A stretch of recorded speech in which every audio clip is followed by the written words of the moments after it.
Green Connect er et alternativt transportkoncept til taxi, bus og egen bil. Green Connect skaber en holistisk rejseoplevelse med kombinationen af elbil og tog. Green Connect er placeret i de større danske byer: Aalborg, Aarhus, Vejle, Odense og København. Fra DSB's hjemmeside opretter abonnenten en personlig profil, der koster 100 kroner årligt.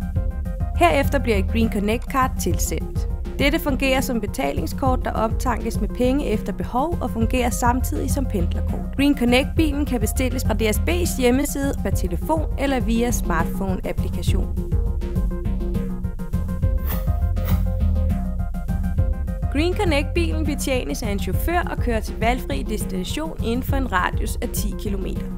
Green Connect-bilen har tilholdssted på stationen, hvor den også lades op. Green Connect-bilen er kun tilgængelig i samme tidsrum som togkørslen. Prisen per tur er 35 kroner for abonnenter. Man skal maks betale for 2 personer per tur, uanset hvor mange personer der er i bilen.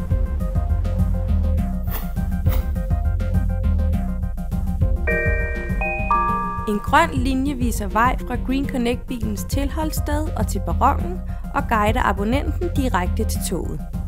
I toget forefindes pladser med grønt betræk, som er eksklusivt til Green Connect-abonnenten.